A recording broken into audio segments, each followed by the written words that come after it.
Good morning, folks. It's Neil Andrews here for the Western Cape race meeting out at Kenilworth. Nearly said Durbanville, but we're back at Hollywood Bets Kenilworth, and it really is a top quality meeting today.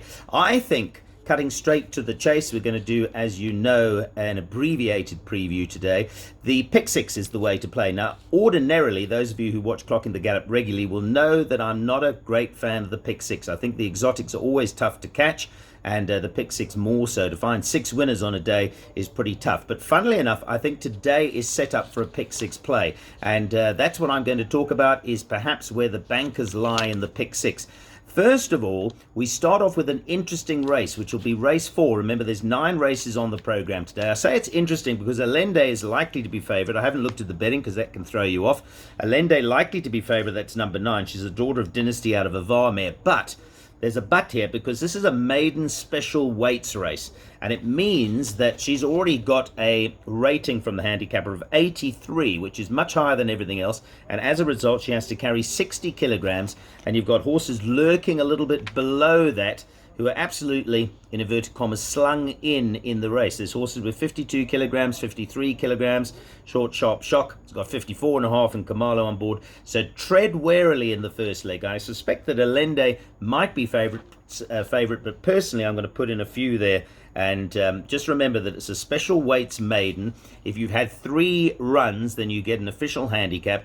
Before that, you default to, in this case for the 3-year-olds, they will carry 58, and the 4-year-olds, I believe, will carry 60. So just a bit of a flag out for that opening leg. Maybe the favourite wins, but it is a special weights maiden. Let's move on to race 5. Now, this will be the second leg.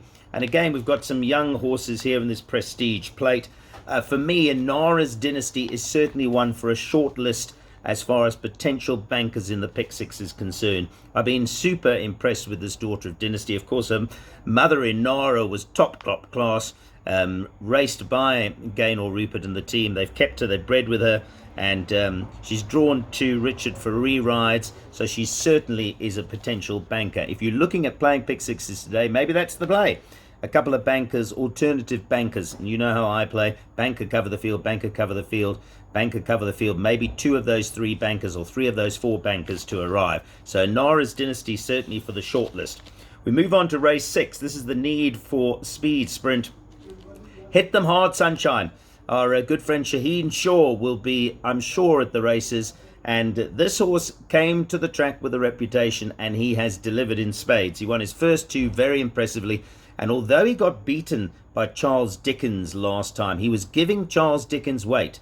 Now, I'm going to bank at Charles Dickens later on. Therefore, by definition, with Hit Them Hard Sunshine having given him 2 kilograms last time, he's got to be one of those alternative bankers. So race 6, number 7, Hit Them Hard Sunshine, another one to go in as potential bankers. Then on to the Southeaster Sprint. This is a race where I have a few fancies, but I think it's an open-looking race. Some of these horses will be having prep runs for the season. You look at a horse like Future Prince, who I think is high quality.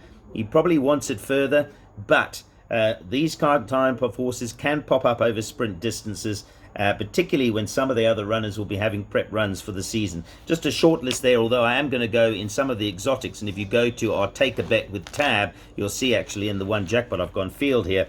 But all sorts of horses have got a chance here. Ambiorix is carrying only 54.5 kilograms. Intrepid has got just 54 kilograms. The blink has come off there. Safe Return on some form comes in. Even Bereave, although it hasn't run for 238 days, looks well in.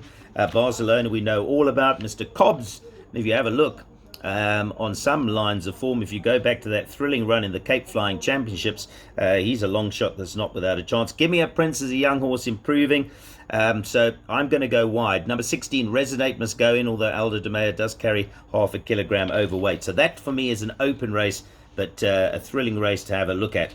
Let's move on to race 8. Here's another alternative banker for you. I've mentioned it before, Charles Dickens. Super impressive for him. We've got great expectations of our own playing today, so maybe Charles Dickens might be the horse to follow. The Cape Guineas is coming up. He has been nothing short of sensational so far, and the last victory when Aldo was waving at the crowd with 200 meters to go was something to behold. So race 8 is the Cape Classic. Charles Dickens for me is a standout. And if he does get beaten, it'll be a surprise, and certainly the pick six will pay. That leaves us on to the 9th race, and another competitive race. So for me here, let me just quickly touch on some. I think the improver is number 3, It's Raining William. I like the form of that race that he won his maiden. Last time, I think he was backed, but he didn't put in his best effort at Durbanville. He's back up the straight here at Kenilworth. Richard Free from a good draw. The William Longswords are starting to really catch their eye now, and he would be on my short list carrying just 54 kilograms. But I don't think you can leave out the likes of number 5, Transact, and number 7, Dean Street. There's very little to choose between them.